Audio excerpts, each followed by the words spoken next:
Hi guys, this is Vineet and I welcome you to this video. Today's video topic is managing foreign key relationships in SQL Server. This video will include the 13 practical demos.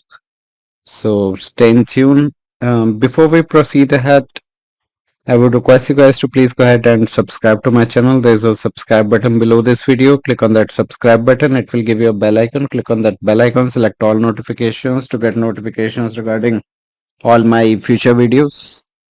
So let me give you 5 seconds. Please go ahead and subscribe right away.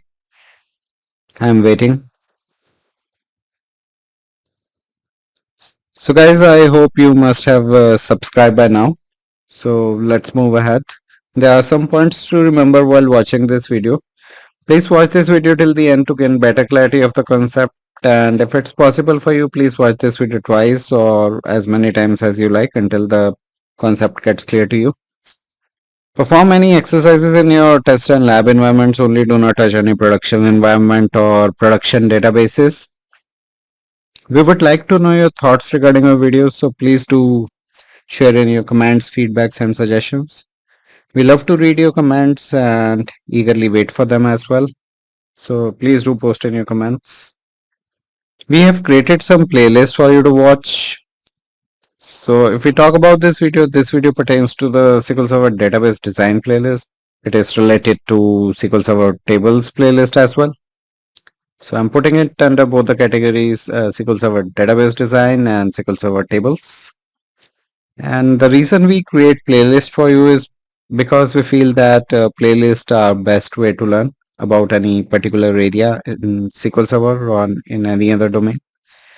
So for example, if you want to learn about SQL Server tables, what we would recommend is go to the SQL Server tables playlist and watch out all the videos from starting till the end until all the concept gets clear to you. And this is the effective way to learn, to start off with each playlist in the beginning and go till the end until the last video is complete. We keep on adding videos on a daily basis to all of these playlists, and if we talk about the total number of videos posted on our channel, it's more than 250 at present, and number of videos are growing at constant pace on a daily basis. And I have a channel page link as well given at the bottom of this slide, and I'm also including the links to all these playlists and my channel page link as well in the video description area of this video. So please check out the video description area to find out the links to go there and check out the playlist as well as the channel page. Let's come back to today's topic, which is how you can manage the foreign key relationships inside SQL Server. So there is some theoretical part that's very short, which I need to cover first. And then we will proceed on with the demos. There are 13 demos in this video. So it will be interesting. So stay in tune and let me take you to notes quickly. Today's topic is managing the foreign key relationships. And let's start with the theory. So we can create foreign key relationships in SQL Server by using the SQL Server Management Studio or Transact-SQL. So there are two ways. Either we can use the SQL Server Management Studio or either we can use the Transact-SQL statements to create foreign keys relationship inside SQL Server. And we can create a relationship between two tables when we want to associate the rows of one table with the rows of another.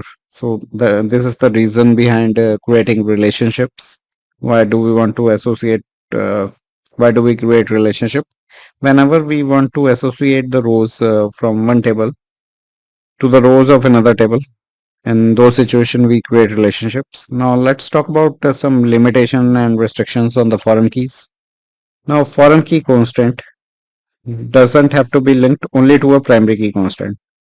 So it is not compulsory that we should only link a foreign key constraint to a primary key constraint in another table. All right. Foreign keys can also be defined to reference the columns of a unique constraint in another table. So guys, we can also create the foreign keys to refer to any columns that have a unique constraint defined on them in another table instead of just pointing them to primary keys in another table. So that is also one of the alternatives.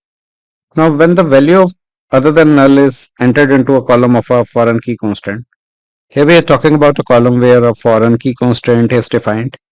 And if we put a value other than null in that particular column where a foreign key constraint is defined, this value must exist in the reference table. So that's one of the criteria.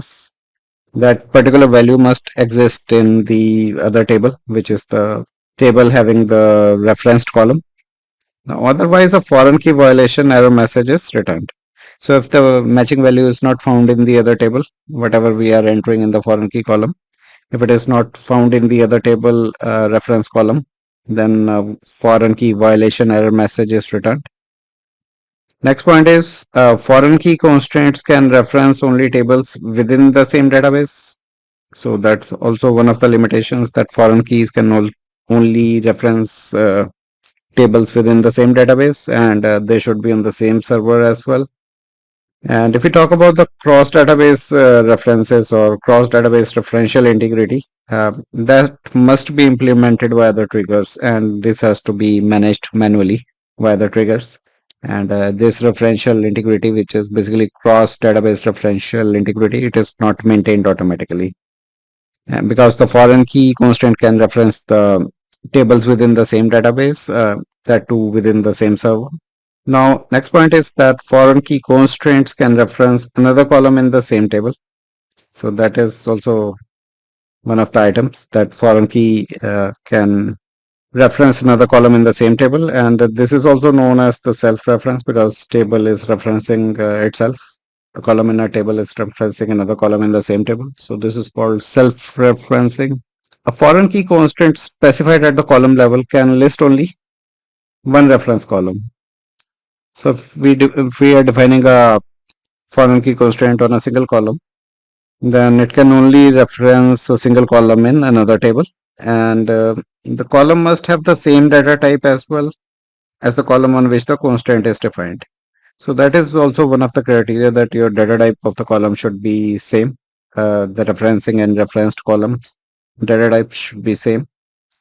Now, foreign key constraint specified at the table level. By table level here we means that foreign key constraint is created on a composite column or a set of columns, must have same number of reference columns. So for example, if we are creating a foreign key on 4 columns, then these 4 columns must be referencing another 4 columns in the other table, which will be the referenced columns, as the number of columns in the constraint column list. So let me repeat this statement again. A foreign key constraint specified at the table level or multi-column foreign key constraint, here we are talking about, these must have the same number of reference columns as the number of columns defined in the constraint column list. The data type of each reference column must also be the same as the corresponding column in the column list. So again, the data types of matching columns should be the same. And the foreign key constraint aren't enforced on the temporary table, so we cannot define the foreign key constraints on any of the temporary tables. And if we talk about a column of a varchar max type, it can participate in a foreign key constraint only if the primary key it references is also defined as the type varchar max. So this is one of the example we are trying to clarify.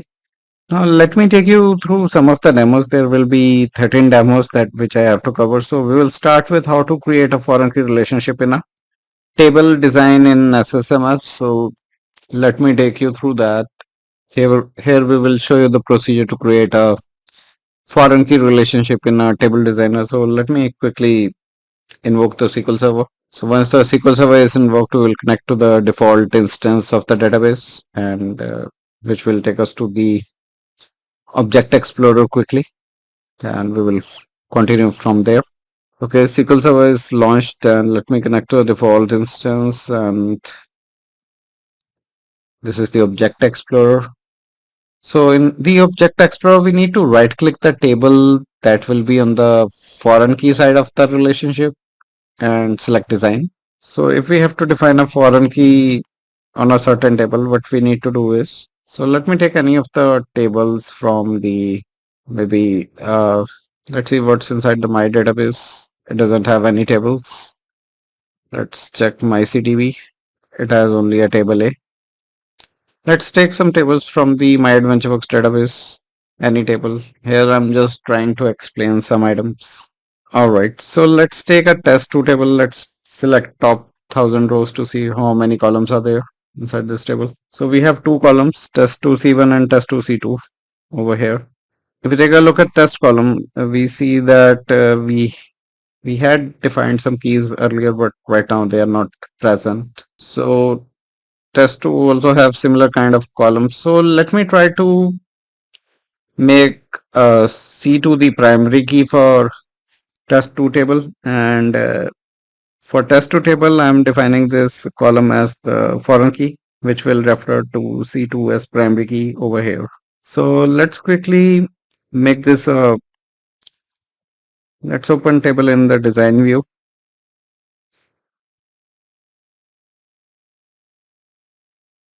Let's try to make this as primary key. Let's save it.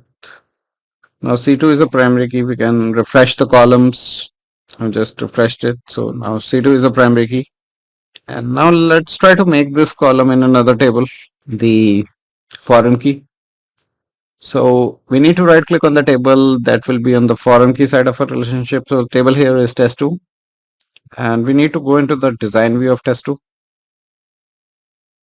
The table opens in the create and update database tables.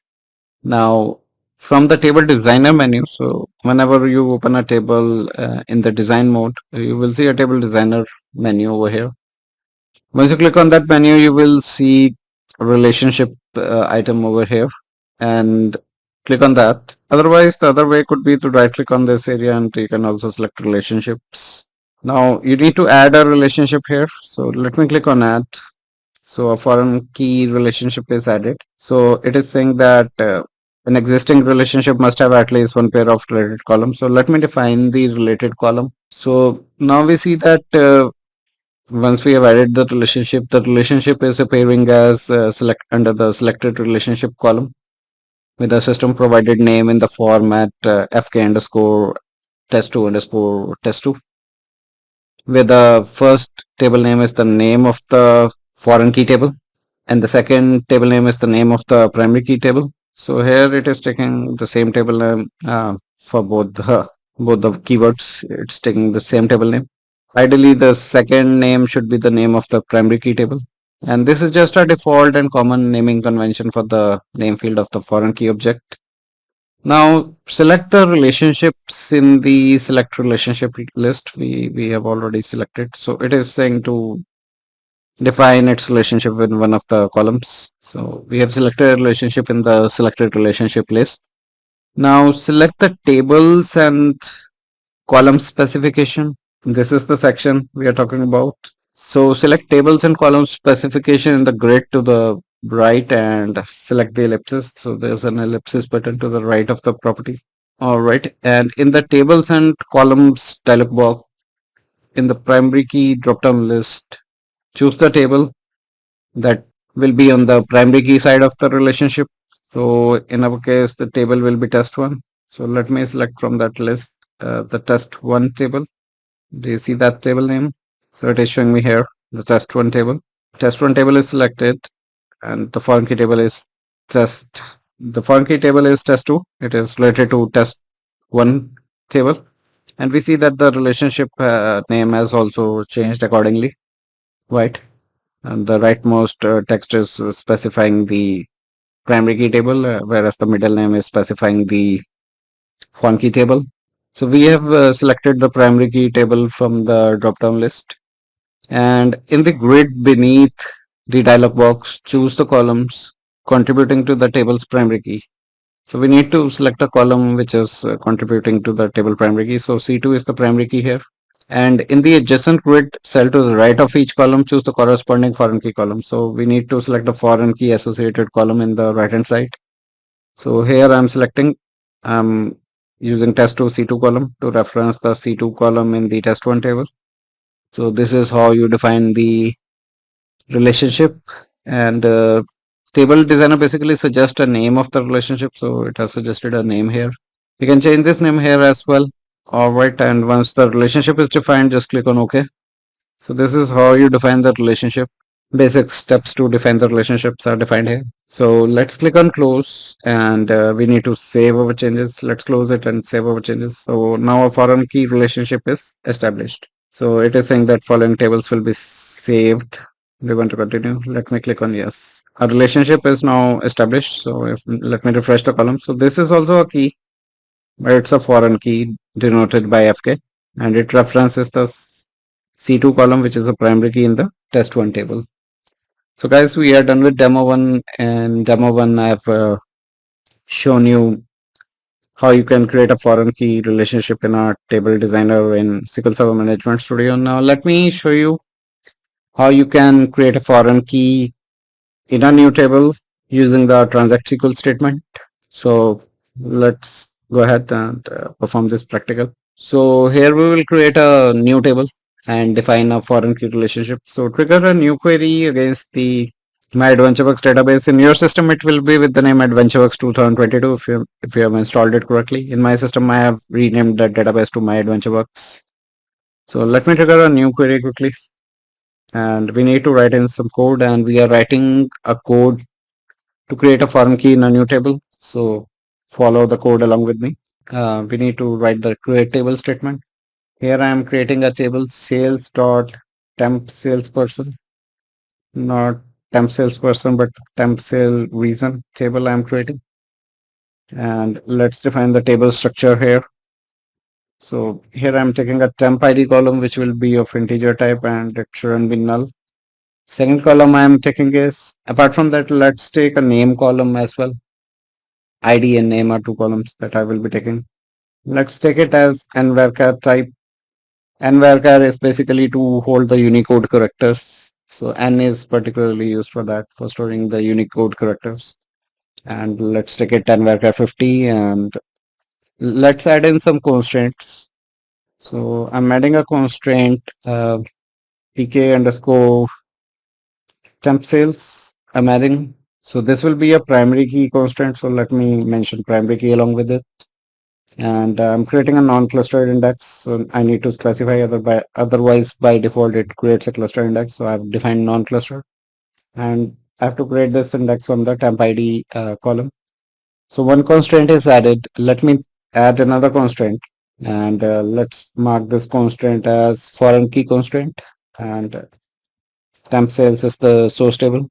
So let me take this as the foreign key constraint, and I need to mention the foreign key to indicate that it's a foreign key constraint. And I am defining this constraint on the temp ID column. So I'm connecting the temp ID column of this table to another table. So let me see what that table is. So I need to specify the references clause to indicate what table it is referencing. So let's refer to the sales.sales reason table, which is already created. And it has a column with the name sales reason ID. So I can take that. So this is one statement where I've defined the constraint foreign key temp sales, which is this table, and I'm connecting it with the sales reason table, and I'm mentioning it as foreign key, and it needs to be created on temp key column, and it references the sales reason table, and I'm defining referencing the column sales reason ID, and I'm specifying some additional parameters along with this. So I'm defining on delete from the primary key table. You should cascade that deletion so that the associated rows can also get deleted from the foreign key table. And whenever the update is performed on the primary key column, then that update should also be cascaded to the foreign key table. So you need to define these additional clauses to indicate what should happen on the deletion or updation. Now let me create that. So it will create a table with the name temp salesperson. Let's execute this code. So this command is completed successfully, and I see it must have created the table tbo dot. Okay, it has created sales dot temp sales reason. So let's go under the sales schema. So under sales, I need to, I think, refresh the table section because otherwise it will not show me up the table.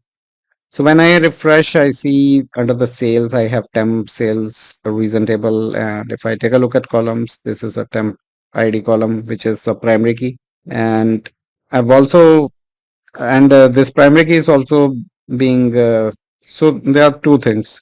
First of all, this temporary ID column is a primary key to this table. And I've also defined a foreign key constraint on this table, which references the sales reason ID column in the sales reason table. So it is referring to this column. So in this table, the temp ID column is both the primary key column and two constraints are defined on this column. So both the primary key constraint is defined on this column and the foreign key constraint is defined on this column. All right. So this is how you create a foreign key in a new table. So you can note down this code or take a screenshot maybe. And let me save it as well. How to create a foreign key in a new table. All right, this query is saved. Let me close this out. So far we have shown you how you can create a foreign key in a new table. Now let me take you to third demo, which will be how to create a foreign key in an existing table. Here we will use the same table temp reason sales, and let me remove the foreign key constraint from this table. So I need to remove the keys. So expand the keys. So here we see a foreign key defined on this table, on this column temp ID. So let me remove this foreign key quickly. So I'm deleting that, and I will define this foreign key by altering the existing table. So I've removed this foreign key and I can refresh the columns. Now I can see that temp ID column is only a primary key because only one key is there, which is the primary key. Now let me trigger a new query and I will alter the same table again. So please write code along with me. So let's alter table sales dot temp sales per sales reason. This is the table name. And after altering, you need to add a constraint. And this time I need to add a foreign key constraint. So you should type the name of the constraint. Let's add the same name that we had used in the previous practical. So the name is fk underscore temp sales underscore sales reason. And let's mark it as foreign key constraint, which is defined on the temp ID column. And it references, let's see what it references. Which table does it references? So it should be referencing the sales reason table. And the column it must be referring to is sales reason ID. So let me mention that column and let me specify some additional clauses. So on delete cascade, I need to do cascade on deletion, and on update as well. I want to cascade those updates. So this is the complete code, and let me execute this code. So this is executed successfully. And let me save this query, how to create a foreign key in an existing table by altering that table. All right, so let's refresh the column to see if a foreign key is created. Now I see a foreign key is created. If we refresh the keys section, I will see the foreign key as well. So this is the foreign key created on this column temp ID. Now let's move on to another practical. So we are done. So far we are done with 3 demos. Let me cover another one. So let's start with demo 4, which will show you how you can modify the relationships, modify the foreign key relationships basically using the SQL Server Management Studio. So you can modify the foreign key side of the relationship in SQL Server by using the SQL Server Management Studio Transact-SQL. And modifying a table foreign key changes which columns are related to columns in a primary key table. So basically we change that to which columns it is related. Maybe we want to change the primary key column used by the foreign key. So in those situations, we modify the foreign key basically to change the primary key it is referring to. So let me give you an example. Let's modify one of the foreign keys. So let me take you to SQL Server. So let's have a discussion on this. So little bit of theoretical part will be there. So let me show you how you can do that by using how you can modify a foreign key relationship. So again, you need to go to the Object Explorer, you need to expand the server, you need to expand the table. Here we are using these table which we have just created. All right. So basically, once you expand the table with the foreign keys, you need to expand the keys section, which is already expanded over here. So whatever key you want to modify, in this case, we want to modify the foreign key temp sales underscore sales reason. So select that key, whichever key you want to modify, and right click on that and select modify. So it will open up a foreign key relationships dialog box. On the left hand side, we see the selected relationship section. So it will list any existing relationship, and basically we select a relationship here to show its properties in the grid to the right hand side. And if the list is empty, no relationship have been defined for the table. But in this case, we have relationship defined. We see details over here, right? So if nothing is listed here, it means that no foreign key relationships are defined. So to basically create a new relationship, we click on the add button, and the table and column specification must be set before the relationship will be valid. So this must be set up. So here I see that it is already set up. Now this table is referring to sales reason table, sales reason ID column. Temp ID column is a foreign key which is referring to a sales reason ID primary key in another table which is sales reason. So this one is already defined, and basically I've shown you the role of the add button to basically we use this button to add a new relationship. Similarly, we can delete the existing relationship from here. When we click on delete, it will delete the existing relationship or delete the selected relationship in the relationship list. And to cancel the addition of a relationship, use this button to remove the relationship. But here I don't want to remove that. Otherwise, you can use this button to remove the relationship. Now let me take you to right hand side showing the general section. Let me take you through that. So this is already expanded. So otherwise you can expand it. So expand the general category section to show the check existing data on, what is this option? Check existing data on creation or re-enabling. So this is one of the option. Basically it is saying that it should be checking the existing data on the creation or re-enabling this foreign key. And it also shows the table and column specification as well. So let me discuss this option. Check existing data on creation or re-enabling. And this option basically verifies if it is set to yes. The other option is no. So if it is set to yes, it will verify all the existing data in the table before the constraint was created or re-enabled against the constraint. So it verifies all the data in the table before it can create a constraint or whenever the constraint is re-enabled. All right. And in the table and column specification, you can expand this as well. These are the read-only fields, but yeah, you can modify these fields using this ellipsis button.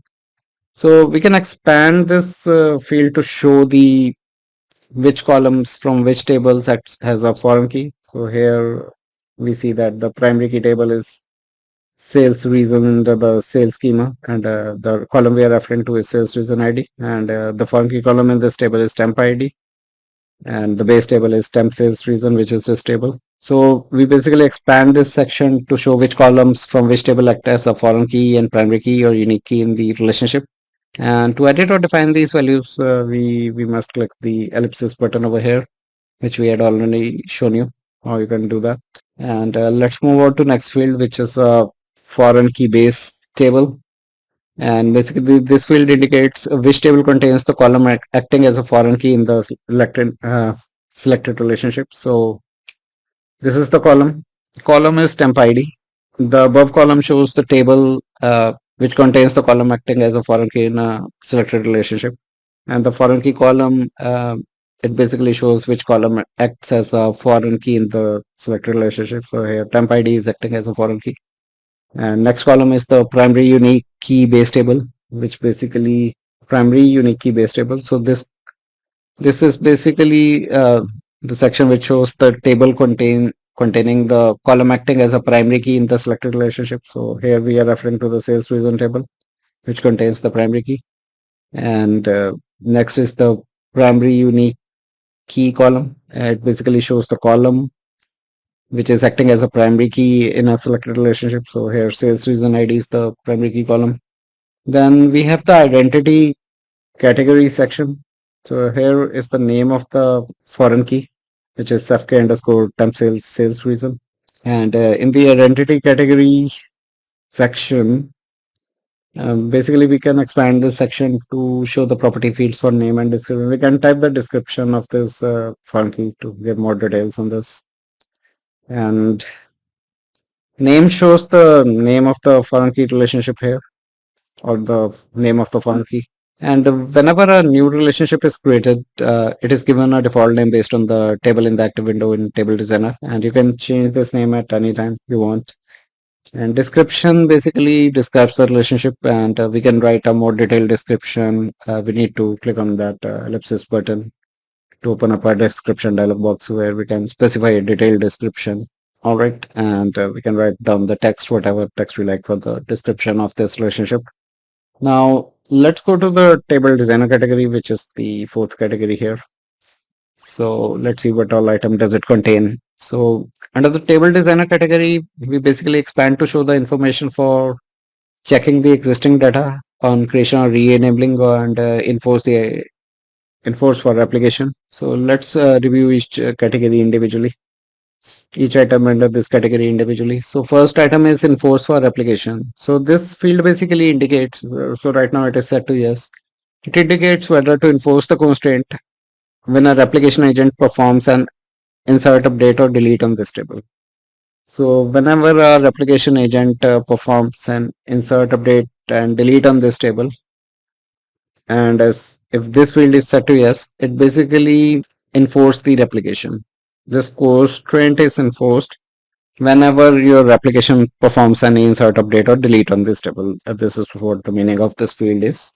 Now next field is enforce the foreign key constraint, which is also set to yes. So enforce foreign key constraint means whether any changes are allowed to the data of the column in the relationship if those changes would invalidate the integrity of the foreign key relationships. Ideally, we shouldn't allow such changes, so we should be setting this value to yes if you do not want to allow such changes that invalidates the foreign key relationship. And otherwise, you can choose no if you want to allow them. So this is done. Next section is insert and update specification category. And we basically expand this to show the information for the delete rule and the update rule. So we define the delete and update rule to cascade the deletion and cascade the updation earlier by defining the code to create a foreign key constraint.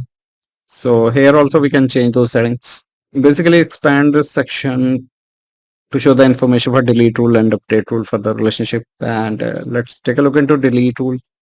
So it basically specifies what happens if user try to delete a row with data that is involved in a foreign key relationship.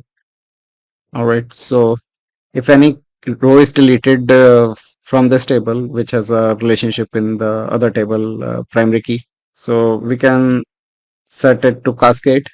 So first option is no action. Take no action if a row is deleted from this table. So if we take no action, an error message will appear that telling the user that the deletion is not allowed and the delete is rolled back if we delete anything from this table. And if we chose the cascade, which is the current option, so cascade basically delete all rows containing data involved in the foreign key relationship, and do not specify cascade if the table will be included in the merge publication that uses logical records. So that is one of the warnings. Do not specify cascade if the table is included in the merge publication. So here our table is not included in the merge publication. So we have selected cascade. So basically cascade delete all rows containing data involved in the foreign key relationship from both the tables, the primary key table and the foreign key table. And another option is set null. Earlier we theoretically discussed these steps, but here I'm practically showing you where you can locate this option. So another option is set null. It basically sets the value to null if a foreign key column for the table can accept null values. All right, so if we delete any rows from the primary key table, it will set null for the foreign key columns for the table which can accept null values. And last option is default. which is basically sets the default value defined for the column if all foreign key columns for the table have default defined for them. Similarly, we have a same set of rule for update, which basically specify what occurs if a user tries to update a row with data that is involved in a foreign key relationship. Here we are talking about the deletions from a primary key table and updations to values in the primary key table. So on cascading, the same rows, the rows referencing this primary key in the foreign key table will also get deleted. Similarly, in update, the rows in the foreign key table, which is referencing the primary key table, will also get updated if any changes are updated on the primary key table.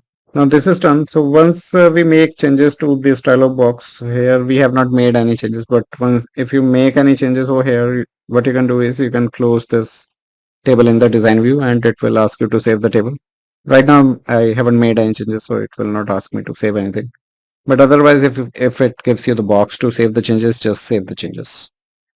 So this demo is done, and next is how to modify a foreign key using the Transact-SQL. So there's no direct way to modify a foreign key using the Transact-SQL. The only way to modify a foreign key constraint by using Transact-SQL is you must first delete the foreign key constraint and then recreate it with the new definition.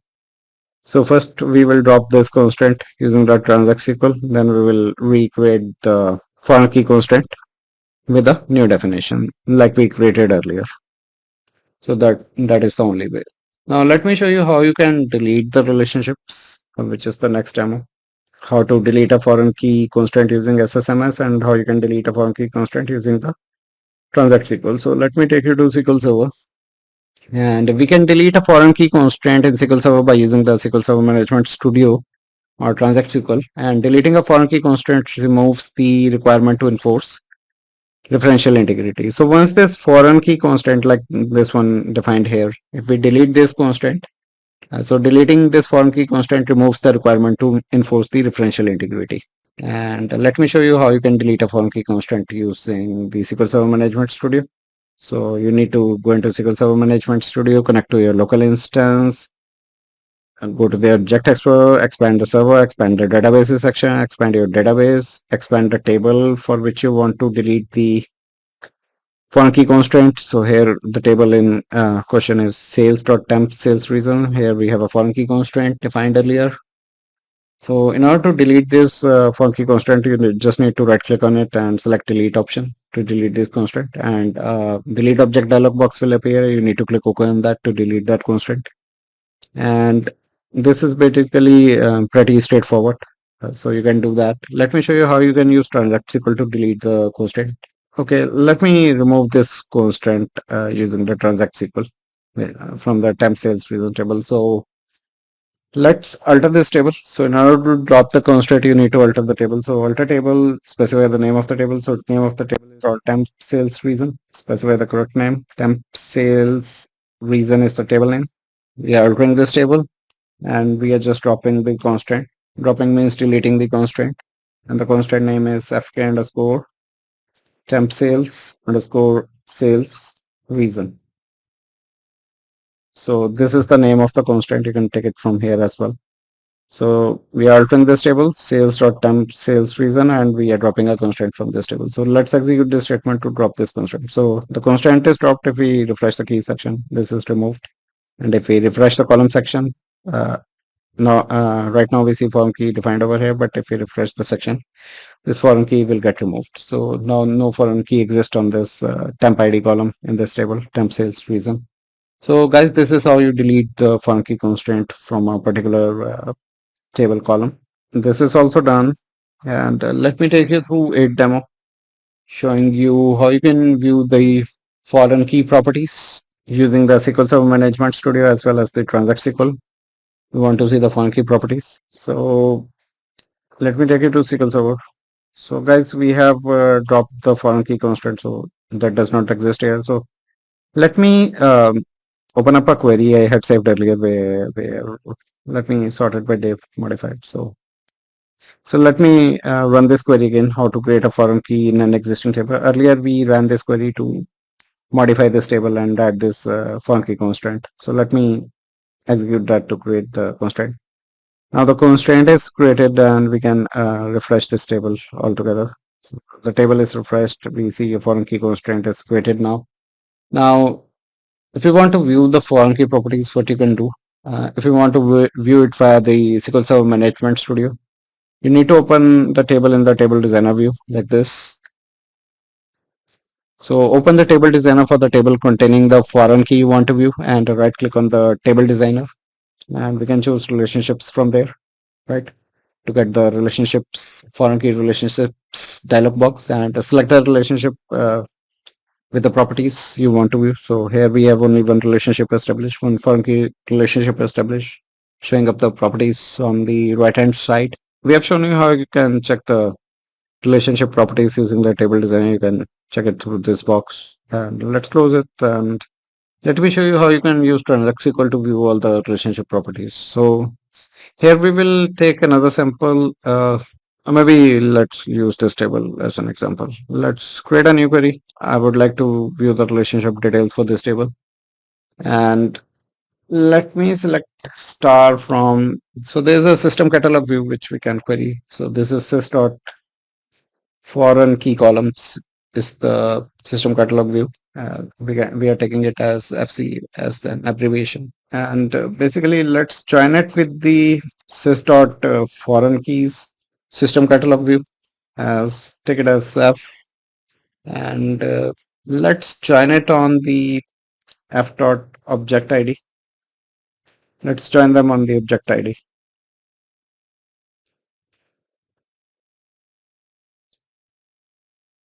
Constraint object ID we can take. All right, so we are joining these two system catalog views and we can define the filtering criteria for a particular table. So we are taking F dot parent object ID is equal to, let's take an object ID function to get the object ID for the this particular table, which is sales dot temp sales reasons.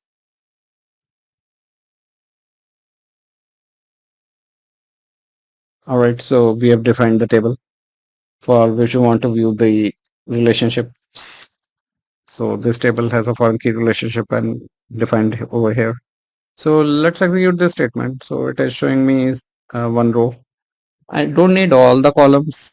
So let's select only particular columns instead of selecting all the columns. So let me mention the column name. So let's take f dot name to show the foreign key name.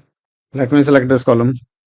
So it is showing me the foreign key name, which is fk temp sales underscore sales reason.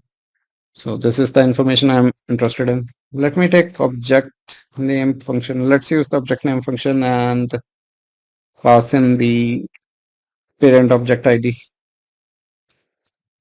to get the object name.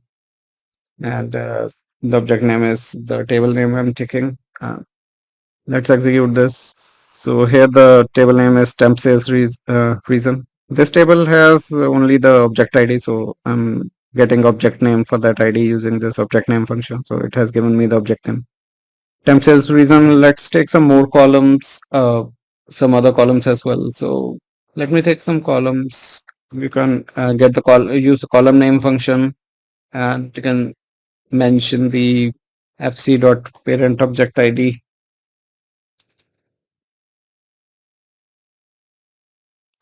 and fc dot parent column ID.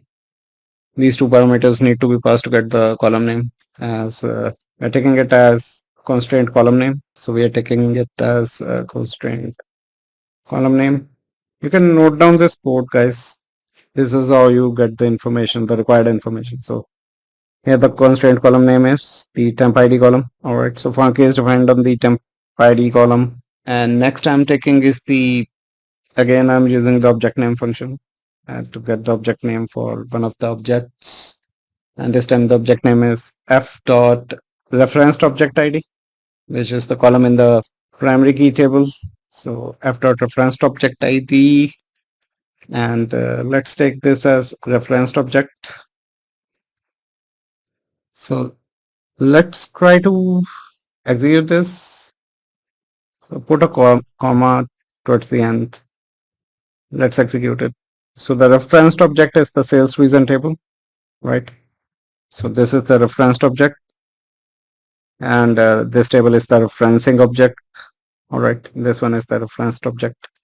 And now let's take another column name function. We need to get the referenced columns as well. So let's take fc dot instead of parent object id, we will give referenced object id, and let's give the referenced column id as well. Referenced column id. So these are the two parameters that are required. So column id is separated by underscore, and let's take it as the referenced column name.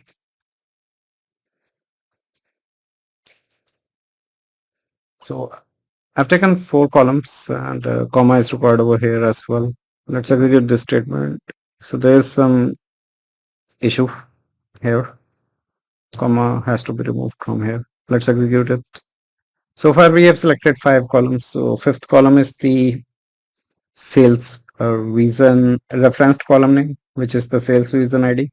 So temp ID in the temp sales per reason table is referencing to sales reason ID column in the sales reason table. So this is how you get the information.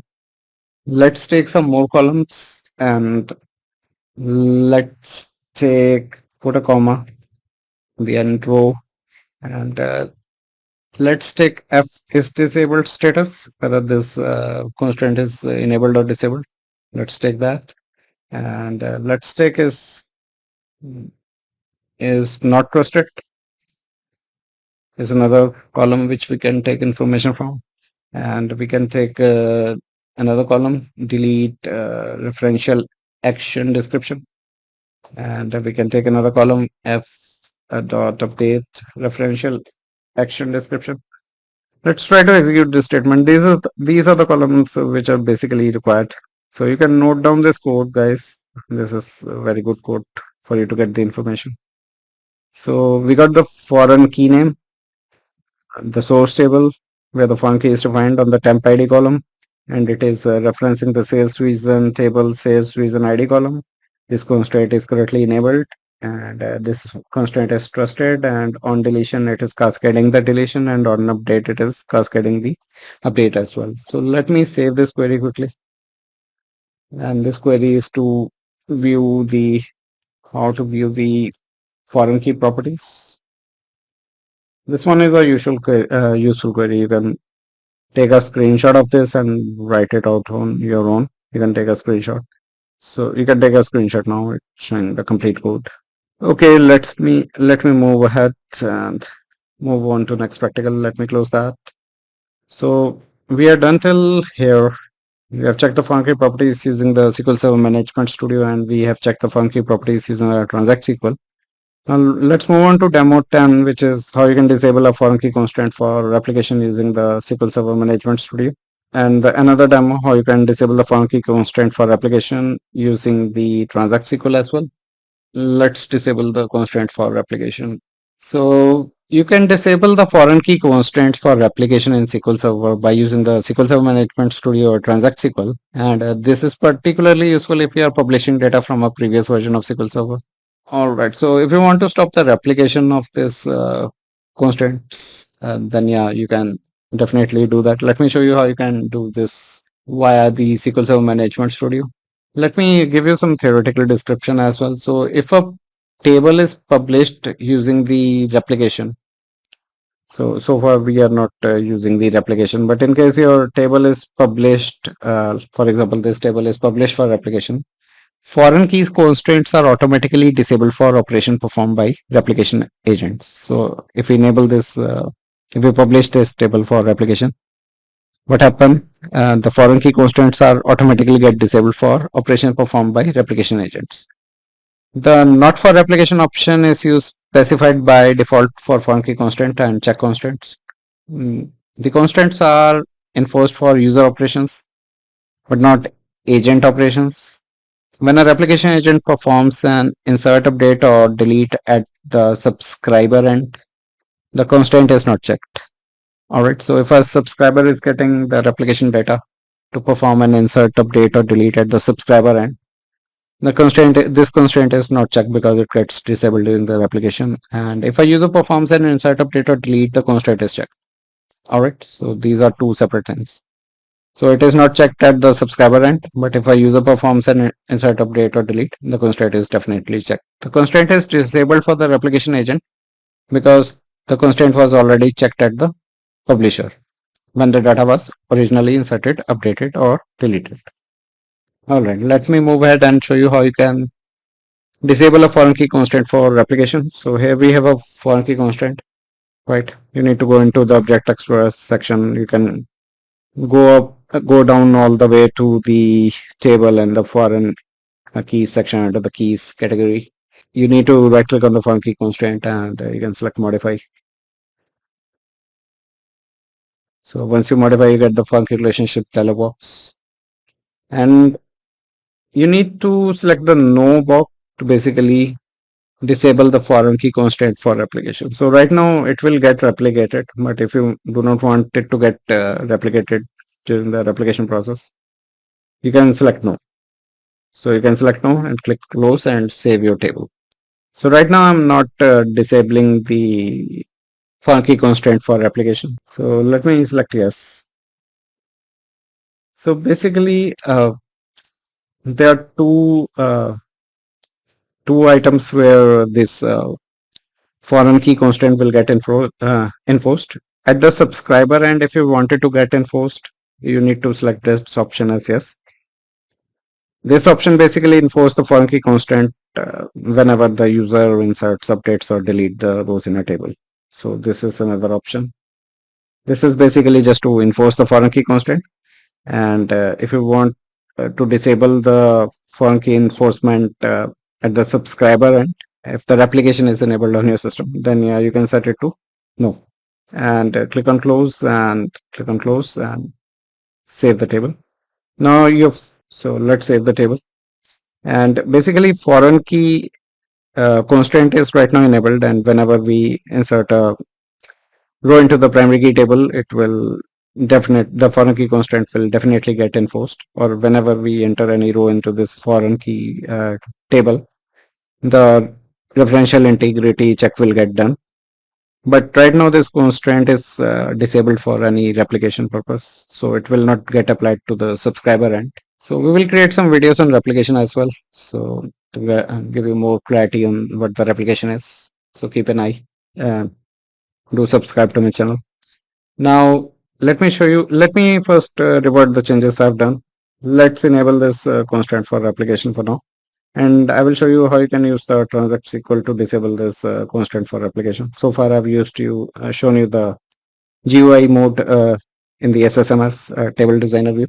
So let me show you how you can write the Transact-SQL script to disable this. So to perform this task in Transact-SQL, script out the foreign key constraint. So how to script out? Right click on it and you need to script key as, and then select drop and create to. So let's drop and create to new query editor window. So the script text is generated, but if we look under the key, the constraint is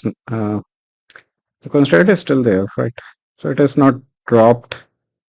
So basically that's just for script. That script will basically drop the constraint and it will create a new constraint. So let me take a look into this, and let's take a look into the script particularly. So it is altering the table sales dot.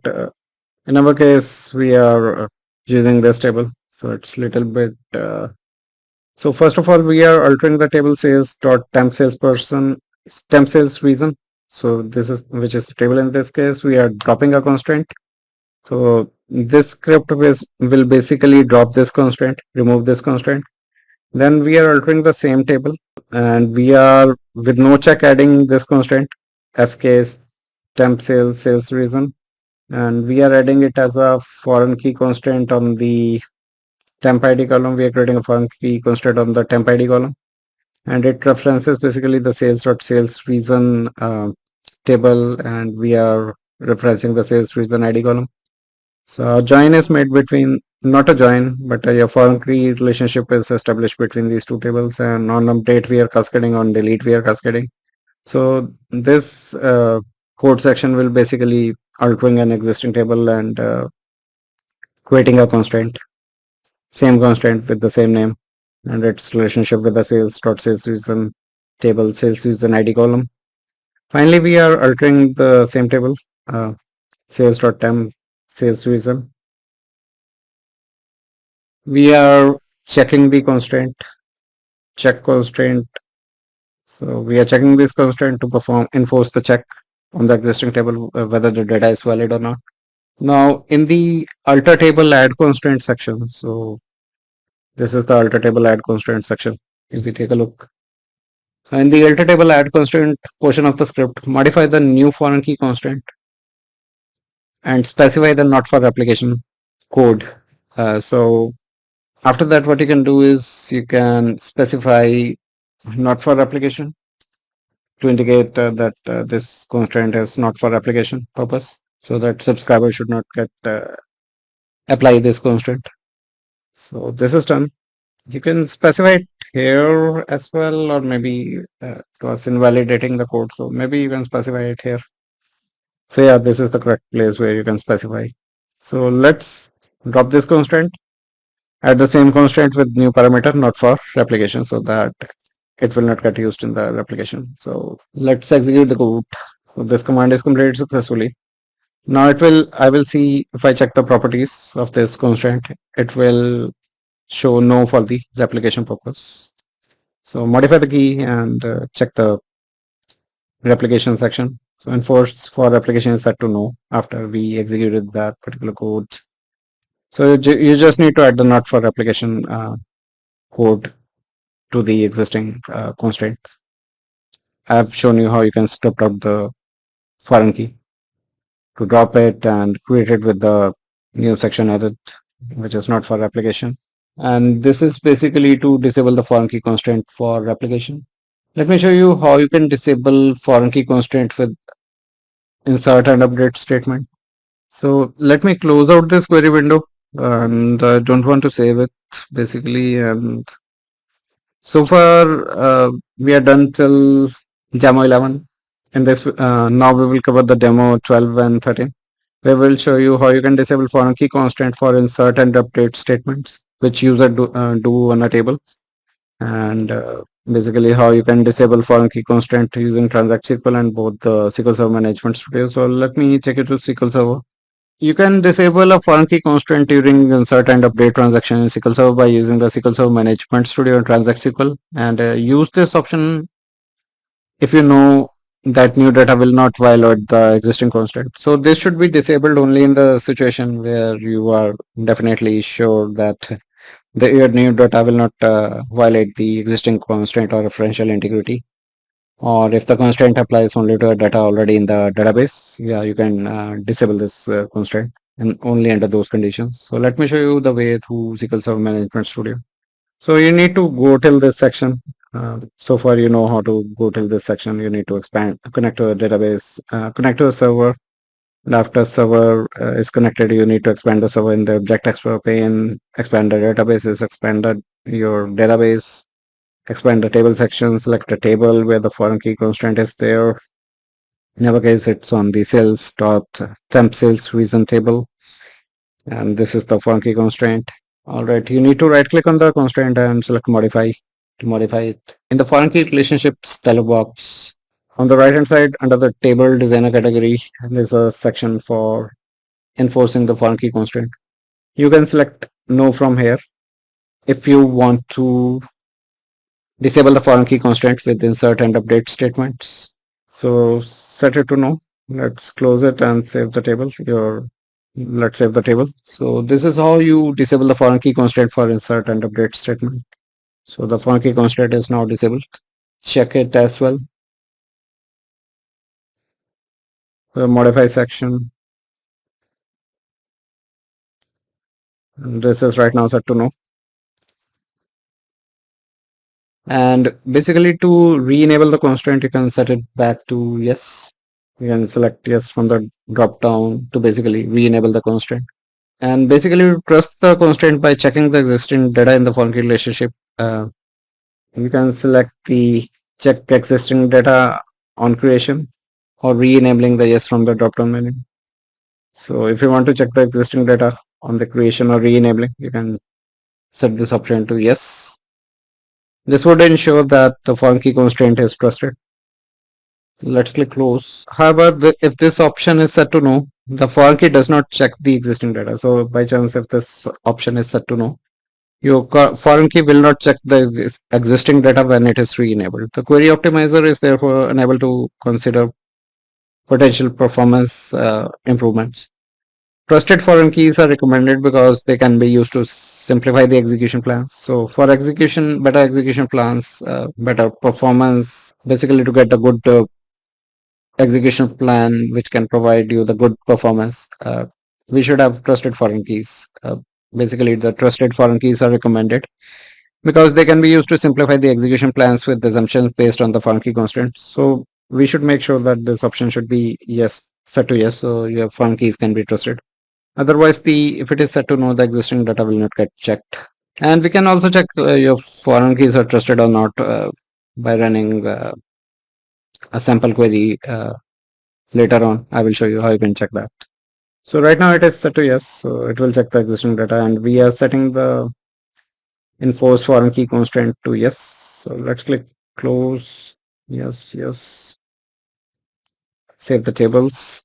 So I've shown you via the SQL Server Management Studio how you can disable the foreign key constraint, and later on how you can re-enable it using the table designer view. And let me show you via the Transact-SQL how you can play with this constraint and disable it on disable it for insert and update statements. So let's use this table sales.temp sales reason. So let's alter this table. Alter table. Let's give the table name sales.temp sales reason. Is the table name. I'm specifying the no check option. So it will not check the constraint. So it will check that particular option which we had discussed few minutes back to no. It will not perform. If you give the no check keyword over here, it will not make check on the existing data. All right, so we are not doing any checks on the existing data. We are creating a constraint, no check constraint. Let's mention the name of the constraint. So right now, if I take a look at the properties, so let's see right now if it is checking the. So right now it is not checking the existing data. So let me set to be yes so that I can set it to no with the no check statement. So I've saved it, right? Let's close this and save it. Right now, right now the funky constraint is being checked for any insert and update statement. So if we execute this statement, let's specify the name of the constraint. So the name of the constraint is fk underscore temp sales. So few minutes back, I've set the option to yes. Okay, let me continue. So basically we are altering this table and marking this constraint fk underscore temp sales reason to do not perform any checks while inserting or updating any data. So let's execute this statement. So this is executed. Now if we check this constraint, we will see that this option is now set to no because we have used this no check option. All right, and we can re-enable it by using the check option. So you can set it to check. Let's close this, and now let me again set it to check so that the checking should be done. So let's execute this. Now if we check the constraint, let's modify it, and now it is set to no. So I've executed this statement. So I've altered this constraint. So it should enable the key, right? So let me refresh the keys section and let's go to the key again, modify it.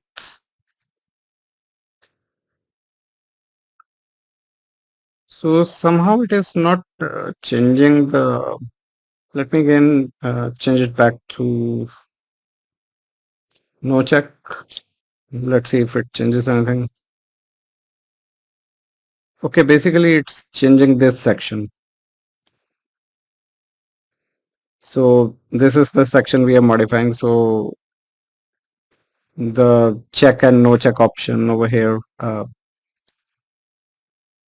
check and no check option over here is modifying that particular section to enforce the foreign key constraint. Yes or no is basically yes is check and no check is no. All right. So it will basically enables or disables the foreign key constraints for any insert and updates. This is a separate option to enable it or disable it for any existing data. You can set it manually. Okay, let me set it to yes and set it back to yes. Let's close it and let's save it. Let's close this query window as well. I don't want to save it. Let's trigger a new query. In this query, I will show you how you can verify that the a constraint in your environment is both trusted and enabled. Basically, we can check the is not trusted property. So earlier, we had saved one code to check the foreign key properties, right? We can execute the same code. So let's execute the. So there's a column which is showing is not trusted, and we had made join between these two system catalog views, and we have taken this table. Let's execute it, and so it is being executed against the master table. Let's select the correct database, which is my AdventureWorks, and let's execute it. So if we talk about this constraint fk temp sales underscore sales reason, which is this one, this one is not trusted, showing as not trusted. If is not trusted is equal to 1, then the foreign key does not check existing data when it is re-enabled or recreated. The query optimizer is therefore unable to consider potential performance improvement. So in order for query optimizer to consider the constraint for potential performance improvement, is not trusted should be set to 0. And trusted foreign keys, which basically indicates the trusted foreign keys. So trusted foreign keys are recommended because they can be used to simplify the execution plans with assumption based on the foreign key constraint. It is currently enabled, but it is not trusted. You should set the foreign key constraint to trusted if existing data in the table complies with the foreign key constraint. And to set the foreign key, we should specify the with check option with the additional with check syntax. So let me execute a code here. Here I'm basically trusting the foreign key. So right now, if I take a look at properties, so right now it is set to no to check the existing data on recreation or whenever we recreate or re-enable it to check the existing data. So right now I've set it to yes. So basically, if you want to enable the or trust the foreign key, what you can do is you can use this T-SQL code. So here the table name is sales temp sales reason. Specify the table name, and you need to specify the with check constraint, with check option. And after that, you need to enable the check constraint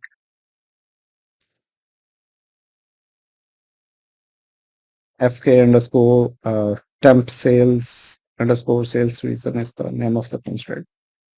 So let's execute this.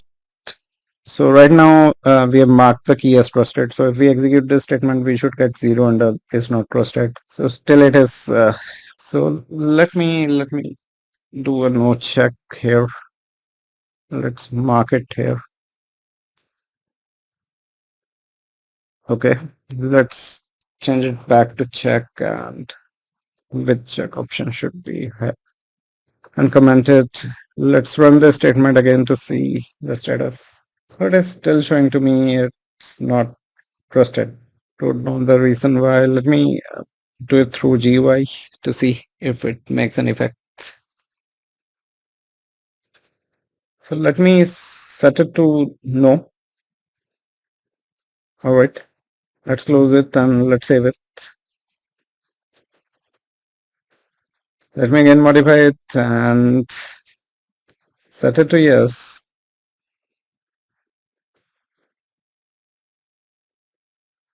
Okay, let's see. Let's save it. Okay, let's execute this statement. It is still showing to me that it is not trusted. Let me modify one of its one more option. So let me enforce it for application as well. Let me. It is automatically changing back to no. So let me try it once more to see if it makes an effect. Yes. All right. Let me run the code again. So right now it is trusted. So in order for it to be trusted, both these options should be checked. So the options are that it should be enabled for replication and it should be enforced for foreign key constraint. If I set any option to no, which I think will make this key entrusted. So if both the options are set to yes, then only your foreign key is trusted. So make sure that both of your options are set to yes. These two options I'm talking about. If any of this are set to no, your foreign key is not trusted. So this is how you trust the foreign key. Otherwise, you can use this code to basically trust the foreign key, basically to enforce the with check while checking the constraint, setting the option as yes. We are done with this video. Let me close this. Let me close this as well. So guys, I hope you like the demos mentioned in this video. Today we have discussed about the how you can manage the foreign key relationships and some of the restrictions applicable to foreign keys. And apart from that, we have covered 13 demos, including how you can create foreign key relationships in SSMS and the Transact-SQL, and how you can modify the foreign keys using SSMS and Transact-SQL, how you can delete the foreign key using SSMS or Transact-SQL, how you can view the foreign key properties using the SSMS and Transact-SQL, and how you can disable the foreign key constraints for application using the SSMS and Transact-SQL. And finally, we have discussed and demonstrated how you can disable the foreign key constraints for insert and update statements using the SSMS and the Transact-SQL statements. So I hope you like the practical content and the theoretical content of this video. Do post in your comments regarding this video. If you like it, please click on the like button. And once you click on the like button, there's a subscribe button right next to it. Click on that subscribe button. It will give you a bell icon. Click on that bell icon, select all notifications to get notifications regarding all my future and upcoming videos. Let me give you 5 seconds to subscribe. Please go ahead and subscribe right away.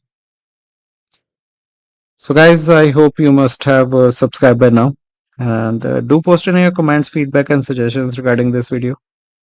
And also guys, if you have a good network of friends, please share my videos with your friends. There is a share button under each and every video through which you can share my videos with your friends over any of the social media platforms. And also ask friends to subscribe to my channel if they work in SQL Server domain, in case you feel my content is useful for them and can change or make a difference in their life.